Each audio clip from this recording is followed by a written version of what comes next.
Hi friends, എല്ലാവർക്കും നമസ്കാരം. Entertainment കീഴിലേക്ക് എല്ലാവർക്കും സ്വാഗതം. എന്റർടൈൻമെന്റ് കീഴിയുടെ ഈ കിഴി റിയാക്ഷൻ ആണ് celebrities talking about Mammootty. Yes, ഇതാണ് നമ്മൾ ഇന്ന് റിയാക്ഷൻ ചെയ്യാൻ പോകുന്നത്. എടുക്കാല്ലേ? എടുത്തോ. ചെയ്യാല്ലേ? ചെയ്യാം. ചെയ്തോ. ഒന്നുകൂടെ. പൃഥ്വിരാജ് സുകുമാരൻ. ഞാൻ കുട്ടിക്കാലത്ത് ഏറ്റവും കൂടുതൽ സമയം ചെലവഴിച്ചിട്ടുള്ള മറ്റൊരു നടന്റെ വീട് മമ്മൂക്കയുടെയാണ്. ഏറ്റവും സ്റ്റൈലിഷ് സൂപ്പർ സ്റ്റാർ മമ്മൂക്കയാണ്. One of the world's finest actors ആണ്. ഒരു ഏറ്റവും ന്യൂവൻസ്ഡ് ആക്ടേഴ്സിൽ ഒരാളാണ്. ഒരു ഒരു സംവിധായകന്റെ ഒക്കെ ഡ്രീമാണ് അതുപോലെ ഒരു ആക്ടറെ കൈ കിട്ടുക എന്നൊക്കെ പറയുന്നത്. മമ്മൂക്ക ദേഷ്യം വന്നാൽ ചീത്ത വിളിക്കും. മമ്മൂക്ക് അതുപോലെ സ്നേഹം വന്നാൽ മമ്മൂക്ക ഇരുത്തി നമുക്ക് ഭക്ഷണം വിളമ്പി തന്നിട്ടേ മമ്മൂക്ക ഭക്ഷണം കഴിക്കാൻ ഇരിക്കുകയുള്ളൂ. ഇതൊക്കെ ഇന്ന് നടക്കുന്ന കാര്യങ്ങളാണ്. മമ്മൂക്കയുടെ വീട്ടിൽ ചെന്നാൽ മമ്മൂക്കയാണ് ഭക്ഷണം വിളമ്പി തരിക. അപ്പൊ ഭയങ്കര ജെന്യൂനായ ഒരു മനുഷ്യനാണ്. വരുമ്പോ അങ്ങനെ ആരും ഹെൽപ്പ് അങ്ങനെ മെന്റർ ചെയ്യാനോ അല്ലെങ്കിൽ ഒരു അഡ്വാൻറ്റേജ് ഇല്ലാതെ അതുപോലെ തന്നെ അതിന്റെ ഗുണങ്ങളും ഉണ്ടായിരുന്നു. അത് ആക്ടർ ഒരുപാട് പെട്ടിട്ടുണ്ട്. ബിൽഡ് ഹിസ് കരിയർ അത്രയും ഹാർഡ് വർക്ക്. എന്റെ പാപ്പച്ചി, എന്റെ ഗുരു, അദ്ദേഹം ഇല്ലാതെ എനിക്കൊന്നും ഞാൻ ഈ വേദിയിൽ ഉണ്ടാവില്ല, നിൽക്കില്ല. എല്ലാ ഭാഗ്യവും എല്ലാ ഓപ്പർച്യൂണിറ്റിയും ഞാൻ അതൊന്നും വേസ്റ്റ് ചെയ്യാതെ ഞാൻ അതെല്ലാം മാക്സിമം ഒരു ബ്ലെസ്സിംഗ് ആയി കണ്ടിട്ടുണ്ട്.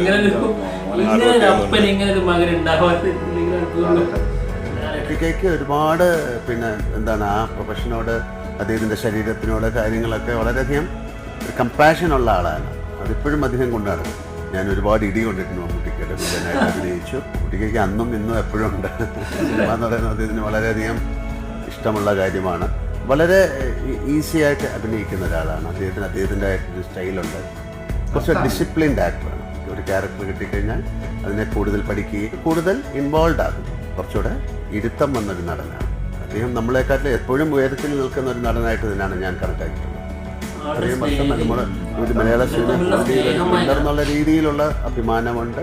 എല്ലാത്തിനും അദ്ദേഹത്തിൻ്റെത് മാത്രമായ ഒരു സ്റ്റൈൽ വേണം എന്ന് നിർബന്ധമുള്ള ആളാണ് അന്നും ഇന്നും. മമ്മൂക്കയുടെ സ്റ്റാർഡം എക്സ്പ്ലോയിറ്റ് ചെയ്യുന്ന സിനിമകൾ ഭയങ്കര ഇഷ്ടമാണ്. എൻ്റെ ഓൾ ടൈം ഫേവറേറ്റ് ഫിലിമാണ് ന്യൂ ഡൽഹി. പിന്നെ മമ്മൂക്കാനെ ബിഗ് ബിയിൽ പ്രസന്റ് ചെയ്തിരിക്കുന്ന രീതിയിലൊക്കെ ഞാൻ അതിൻ്റെയൊക്കെ ഭയങ്കര ഫാനാണ്.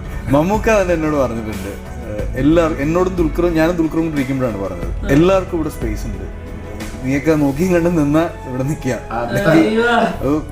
അത് തന്നെയാണ് എൻ്റെ സത്യവും. പണ്ട് മമ്മൂക്ക പറയായിരുന്നു സിനിമയിൽ സുഹൃബന്ധങ്ങളില്ല. ഒരു ഇന്റർവ്യൂവിൽ പറഞ്ഞിരുന്നു മമ്മൂക്കടുത്ത് വഴക്കൂടിയിരുന്നു. ആര് പറഞ്ഞു സുഹൃബന്ധങ്ങളില്ല? പക്ഷെ എനിക്ക് മനസ്സിലാവുന്നത് മമ്മൂക്ക പറഞ്ഞാണ് ശരി. കാരണം ഒരുപാട് അനുഭവങ്ങളുള്ള ആളാണ് മമ്മൂക്ക. ഒരുപാട് ആളുകളെ കണ്ട ആളാണ്. അനുഭവത്തിൽ നിന്ന് നമുക്ക് എന്തെങ്കിലും പറഞ്ഞിട്ടുണ്ടോ? അത് സത്യമാണെന്ന് എൻ്റെ അനുഭവങ്ങളും തെളിയിക്കും.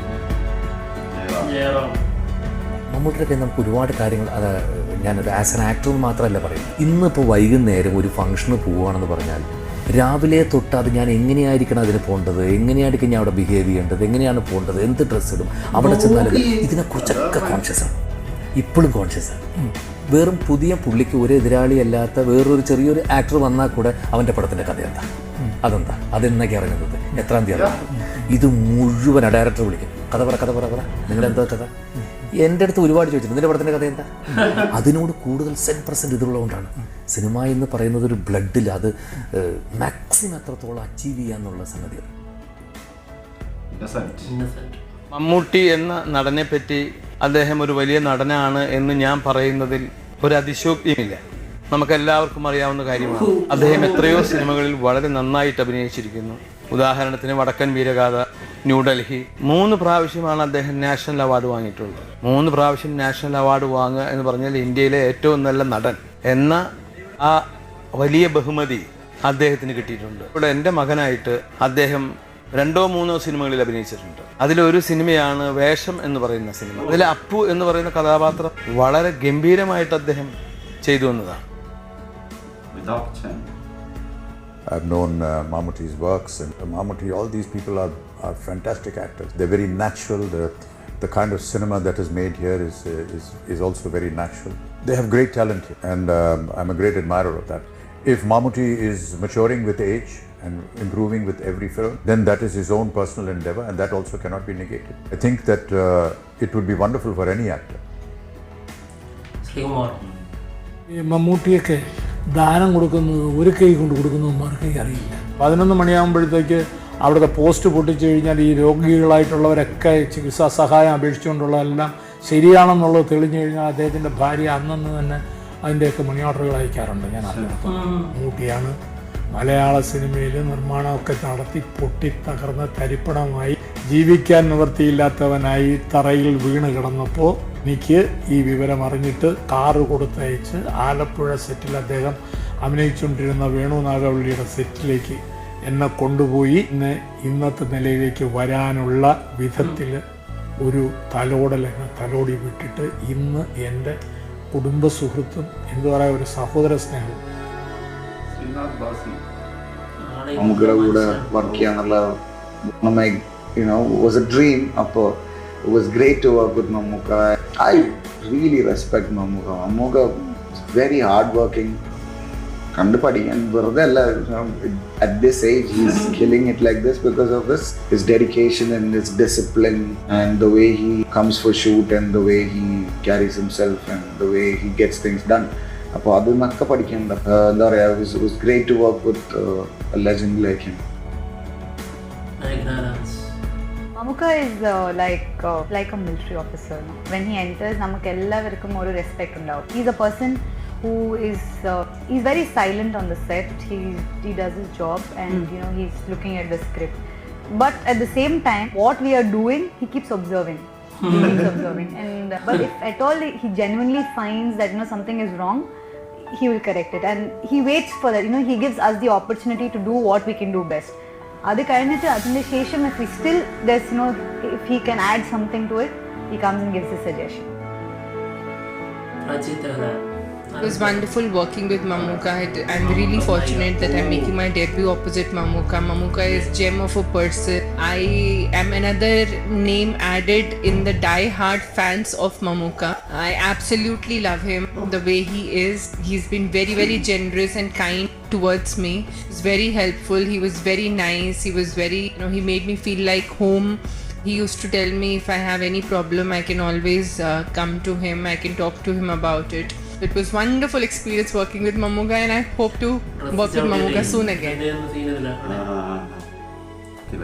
ഒരു കാലത്ത് മമ്മൂട്ടിക്ക് പടമില്ലാതെ വന്നൊരു സമയമുണ്ട്. അതായത് തനിയാവർത്തനത്തിനും ന്യൂഡൽഹിക്ക് മുമ്പ് നിങ്ങളില്ലാതെ ഒരു 10 വർഷമെങ്കിലും മലയാള സിനിമ മുമ്പോട്ട് പോകില്ല എന്ന് പറഞ്ഞു. ആ പറഞ്ഞതിൻ്റെ അടുത്ത ആഴ്ചയിലാണ് ഞാൻ ലോഹിതദാസിനെ സിനിമയിലേക്ക് ഇൻട്രൊഡ്യൂസ് ചെയ്യുന്നത് സിബി മലയലിന് വേണ്ടി. അദ്ദേഹം തനിയാവർത്തനം എന്ന കഥയാണ് ഇഷ്ടപ്പെട്ടത്. ആ കഥ വായിച്ചതിന് ശേഷം എന്നെ വിളിച്ചിട്ട് ചോദിക്കുന്നു, ഇതിലെ അധ്യാപകന്റെ വേഷമെടുക്കാൻ പറ്റിയ ഒരു നടനെ പറയാമെന്ന്. സിബി മലയിലാണ് ചോദിച്ചത്. ഞാൻ ഒരു സംശയമില്ല പറഞ്ഞു മമ്മൂട്ടി. അപ്പോൾ എന്നോട് ചിരിച്ചിട്ട് പറഞ്ഞു, ഞങ്ങളുടെ മനസ്സിലും അത് തന്നെയാണ്. വെറുതെ ഒന്ന് ചോദിച്ചു, മോഹൻലാലാണ് എങ്ങനെ? ഞാൻ പറഞ്ഞു സ്റ്റുഡൻ്റ് ആയിരിക്കും. കാരണം അന്ന് മോഹൻലാലിൻ്റെ രൂപം അതായിരുന്നു. അധ്യാപകൻ്റെ രൂപം കിട്ടില്ല, അതുകൊണ്ടാണ് പറഞ്ഞത്. ഇങ്ങനെയാണ് മമ്മൂട്ടി ഇട്ടത്. അത് വളരെ മനോഹരമായി മമ്മൂട്ടി ചെയ്തു. അതിൻ്റെ പേരിൽ അതേ ഇയർ തന്നെയാണ് മതിലുകൾ എന്ന് പറഞ്ഞ പടം അദ്ദേഹം ചെയ്തത്. ഈ 2 പടവും ഇറങ്ങിയതിന് ശേഷം മമ്മൂട്ടി എന്നോട് ചോദിച്ചു, ചേട്ടാ മതിലുകൾ കണ്ടോ? പറഞ്ഞു മതിലുകൾ കണ്ടു, തനിയാവർത്തനവും കണ്ടു. എങ്ങനെയുണ്ട്? നിങ്ങൾക്ക് സ്റ്റേറ്റ് അവാർഡും നാഷണൽ അവാർഡും ഉറപ്പാണ്. അപ്പോൾ മമ്മൂട്ടി തന്ന ഉത്തരം, സ്റ്റേറ്റ് അവാർഡ് ചിലപ്പോൾ കിട്ടിയേക്കും, നാഷണൽ അവാർഡൊന്നും കിട്ടത്തില്ല. അങ്ങനെ മമ്മൂട്ടിക്ക് അത് കിട്ടുകയും ചെയ്തു. കണ്ടുപിടിക്കേണ്ട കുറെ കാര്യം മമ്മൂക്കയുടെ എനർജി തന്നെയാണ്.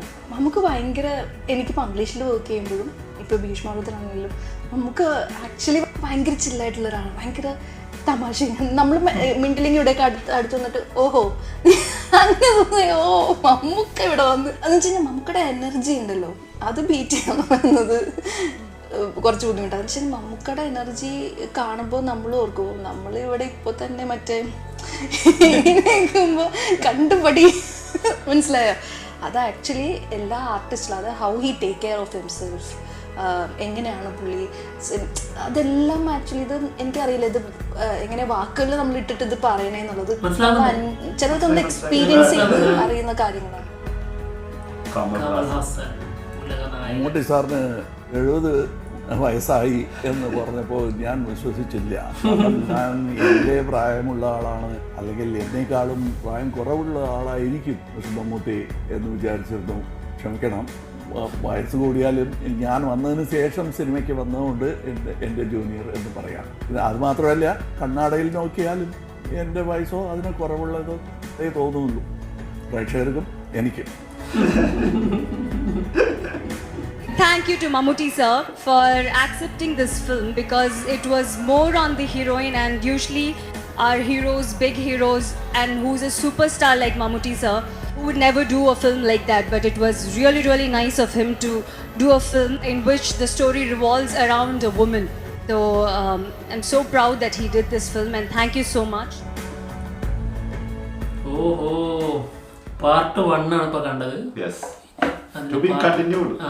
വരുന്നുണ്ട്, ഞങ്ങൾ പിന്നെ വരാം അതും പറഞ്ഞില്ലേ. തീർച്ചയായിട്ടും.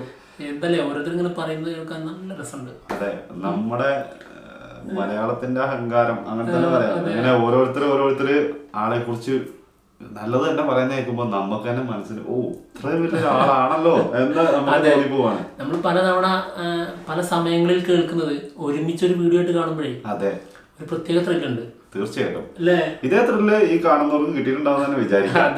ഞങ്ങൾ ശരിക്കും റിയാക്ഷനൊക്കെ മറന്നുപോയി, അങ്ങനെ കണ്ടില്ല. അതെ, അതാണ് സംഭവിച്ചത്. ക്യാമറന്റെ മുന്നിലേക്ക് നോക്കിയിട്ട് ഒരു തവണയായിട്ട് നോക്കിയിട്ടുള്ളൂ, 1-2 പ്രാവശ്യം നിങ്ങളെ ശ്രദ്ധിച്ചിട്ടുണ്ടാവുള്ളൂ. സംഭവം വേറെ ഒന്നല്ല, ഇത് ഓരോരുത്തരും പറയുന്ന കേൾക്കാനുള്ള ഒരു ആകാംക്ഷ ഉണ്ടല്ലോ.